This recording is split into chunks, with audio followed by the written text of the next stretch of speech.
Alors, dans le cadre de vos révisions pour le prochain examen, donc je vous propose un exercice donc, qui n'a pas été fait en TD. Alors, on va lire l'énoncé, et puis ce que vous pourrez faire éventuellement, donc, c'est mettre la vidéo sur pause et essayer de trouver par vous-même donc la solution.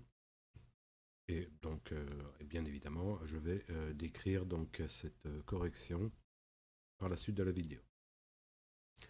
Donc cet exercice porte sur une fonction de deux variables, z, donc qui est définie de la manière suivante, et on nous demande de montrer cette égalité. Donc x multiplié par d rond z sur d rond x plus y multiplié par d rond z sur d rond y est égal à z. Donc il va falloir déterminer les dérivées partielles de z par rapport à x et les dérivées partielles de z donc par rapport à y. Donc je vais commencer par la première dérivée partielle. Donc on me demande, enfin il faut que je détermine d rond z sur d rond x. Alors je vous rappelle le principe. Donc là on a une fonction de deux variables et quand on cherche à dériver cette fonction de deux variables par rapport à une seule variable, l'autre variable, donc là je cherche à dériver cette fonction z par rapport à x, donc la variable y sera considérée comme une constante. Donc si vous n'avez pas trop l'habitude de dériver donc, par rapport à une variable, donc ce que je vous conseille, c'est au brouillon bien sûr, hein, vous notez donc y au carré, étant donné que c'est une constante, donc c'est considéré comme une constante puisque je vais dériver par rapport à x, donc je vais écrire, je pose hein, y au carré égale a. Donc ce que je peux écrire, donc pour l'occasion bien sûr, hein, donc je peux écrire que z est égal à racine carrée de x au carré plus a. Donc ça sera peut-être plus parlant au point de vue de la dérivation, puisqu'en fait, il va falloir que je dérive cette fonction. Donc, quelques rappels. Alors, je vous rappelle que quand on écrit racine de quelque chose, par exemple racine de b, de b majuscule, c'est sous-entendu b à la puissance 1 demi. Donc cette expression, je peux aussi la noter sous la forme x au carré plus a à la puissance 1 demi.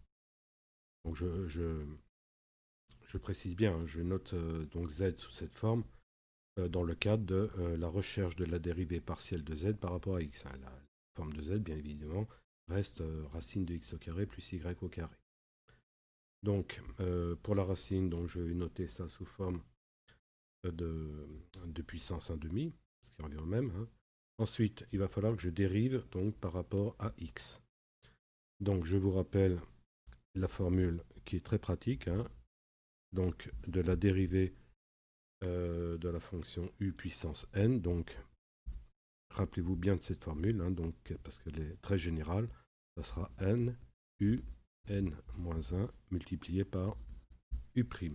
U' donc étant la dérivée de u sans l'exposant, bien évidemment. Donc, dans le cas qui m'intéresse, u c'est x au carré plus a. Le petit n c'est 1 demi.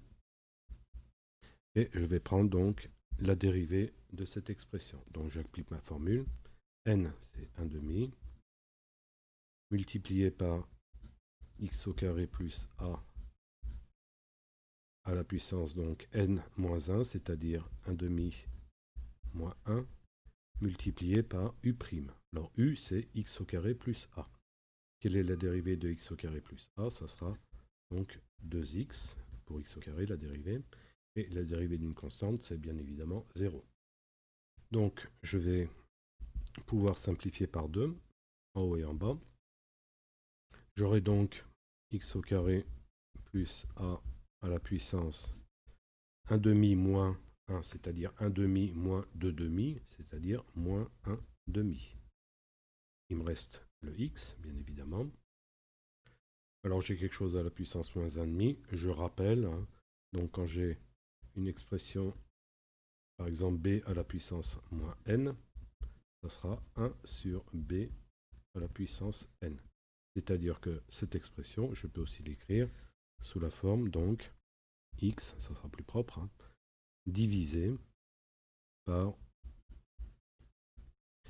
x au carré. Donc là, je suis arrivé à la fin de ma recherche de dérivée partielle. Je vais pouvoir remplacer le petit a par y au carré. Donc voilà, la dérivée partielle de z par rapport donc à x. Ça me donne donc x divisé par racine carrée de x au carré plus y au carré. Je vais faire pareil pour la dérivée partielle de z par rapport à y. Donc le développement est pratiquement le même, hein. Donc, donc je vais obtenir quelque chose qui sera, donc je vous mets directement le résultat, je pense qu'il n'y a pas de difficulté pour déterminer donc ce résultat. Donc ce qui va changer, ça sera simplement le numérateur, puisqu'on va dériver donc par rapport à y, je vais me retrouver avec y à la place du x, hein, pour la dérivée de z par rapport à x. Donc voilà, j'ai dérivé mes deux, j'ai trouvé mes deux dérivées partielles, hein, d rond z sur d rond x et d rond z sur d rond y. Maintenant, donc, si je me rappelle l'énoncé, on me demande de démontrer cette égalité. Donc maintenant, je n'ai plus qu'à remplacer.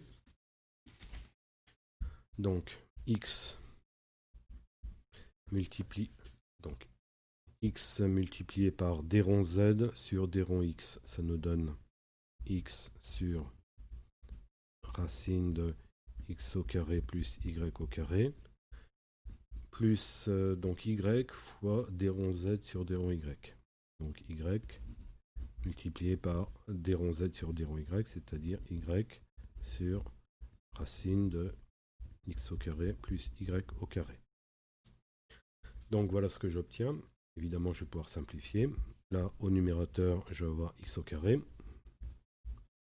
Donc pour simplifier l'écriture, comme la racine est toujours la même partout, donc je vais mettre racine, etc.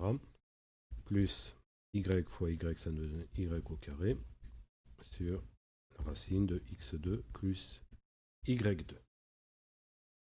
Là, étant donné que le dénominateur est le même partout, je peux mettre donc cette expression sous la forme x au carré plus y au carré, divisé par racine, bon je réécris cette fois, x carré plus y carré. Et en fait, le numérateur, je peux l'écrire aussi sous la forme de racine carrée de x au carré plus y au carré, le tout au carré, comme ça la racine va disparaître. Donc je développe, donc racine carrée de x au carré plus y au carré, et le tout divisé bien évidemment par racine de x carré plus y carré. On voit que j'ai racine de x carré plus y carré au numérateur et au dénominateur, et j'obtiens donc racine de x au carré plus y au carré, qui est en fait égal à z.